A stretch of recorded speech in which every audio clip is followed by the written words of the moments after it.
નમસ્કાર, હું છું doctor Pooja Jaydeep Tank, Prerna skin hair and laser clinic Junagadh. હમણાં છે ને લાસ્ટ 1 વર્ષથી જે પીએચડી જે માટે ડિગ્રીની હું તૈયારી કરતી હતી, કેમ કે મારે એક અલગ વિષય પર રિસર્ચ કરવું હતું કે જે જ્યારથી હું મેડિકલમાં અભ્યાસ કરવા આવી ને ત્યારથી હું એક વસ્તુ નોટિસ કરતી હતી કે હરેક પેશન્ટને કંઈક ને કંઈક એના ઇમોશન્સ, એની લાગણીઓ, કે એમાં ઘણી વખત શું છે ઉતાર ચઢાવ આવતા હોય, તો એને અકોર્ડિંગ ઘણીવાર એના અમારા સ્કિનના લક્ષણો જોવા મળતા હોય છે કે અમુક સ્કિનના રોગો જોવા મળતા. તો મેં આખું એમબીબીએસ ભણ્યું, એમડી સ્કિન કર્યું, ત્યારે મેં બધું વધારે વસ્તુ નોટ કરી કે ભાઈ અમુક સ્કિનના જે રોગો છે એમાં અમુક ઇમોશન્સ વધારે પડતા એમાં શો થતા હતા. એટલે ત્યારે શું છે કે હું મારા નોલેજ પ્રમાણે બધું વર્ક કરતી, પણ એ અનુભવ અને છેલ્લા 13 વર્ષથી હું જે ધ્યાનની પ્રેક્ટિસ કરું છું, ડેઈલી અમે નિયમિત ધ્યાન કરીએ છીએ, તો એ બધી વસ્તુના અનુભવના આધારે મેં શું કર્યું કે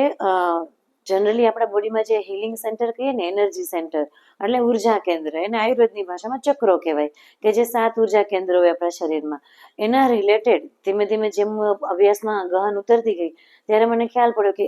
એમાં ક્યારેક ક્યારેક કંઈ પ્રોબ્લેમ આવે એના કારણે બહારનું જે આપણું આ જે શરીર છે એમાં કંઈક ને કંઈક લક્ષણો જોવા મળતા હોય છે. એટલે હું શું છે સ્કિનની ડૉક્ટર, એટલે મેં સ્કિનના લક્ષણો, સ્કિન અને વાળ, એના જે કંઈ અમારે પર્ટિક્યુલર પાછા કે જે સ્ત્રીઓ પેશન્ટ તરીકે આવતા હોય ને એમાં ક્યાં ક્યાં તમને રોગો જોવા મળે છે સ્કિનના, અને એમાં કયું ઉર્જા કેન્દ્ર તમારું ખરાબ થયું છે એ અમે ચેક કરવા માટે મેં રિસર્ચ કર્યું. આશરે 200 જેટલા સ્ત્રી દર્દીઓને મેં તપાસ કરી. એનું અમે આખું પરફોર્મા બનાવેલું કે કઈ કઈ લાગણીઓ, કઈ કઈ વસ્તુ આપણે એને પૂછવાની હોય, અને એ પ્રમાણે અમે એનું બધાના 200 જેટલા પેશન્ટ અમે ડેટા તૈયાર કર્યો. અને પછી એમાં આગળ અમે બધા સિમ્ટમ્સ કાઢ્યા કે અમુક ટકા માની લો પેશન્ટ્સ છે કે જે મોર ધેન 80% પેશન્ટ છે એની અંદર જે સોલાર ઉર્જા કેન્દ્ર હોય છે આપણું, એમાં તો પ્રોબ્લેમ આવેલી હોય છે, અને એના કારણે એના સ્કિનના અમુક જે ખરજવાની તકલીફ છે, વધારે પડતું ફંગલ ઇન્ફેક્શન આવવાની તકલીફ છે,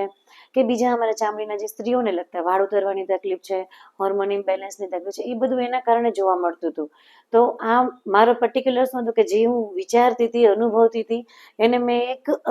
રિસર્ચના તौर પર, સંશોધનના તौर પર એમાં પીએચડી કર્યું. અને જે પીએચડી કર્યું છે યુનિવર્સિટી છે ઓપન ઇન્ટરનેશનલ યુનિવર્સિટી, અને એ પણ કેવું કે એલોપેથી સિવાયની કોઈ પણ તમે પેથી હોય એમાં તમને એમાં મદદ કરતી હોય છે. તો આ યુનિવર્સિટીમાંથી મેં જે વૈશ્વિક સ્તર પર ઓલરેડી એસ્ટાબ્લિશ છે એ યુનિવર્સિટીમાંથી મેં પીએચડી કર્યું. એટલે આપણે એક જુનાગઢ જેવા સિટીમાંથી પણ વૈશ્વિક સ્તર ઉપર આપણે જઈ શક્યા. એ બદલ હું વડીલોના પણ ખૂબ ખૂબ આભારી છું, અને મારા હસબન્ડ અને બધાનો ખૂબ ખૂબ સહયોગ મને મળ્યો. એ બદલ આપ સૌનો આભાર માનું છું. Thank you.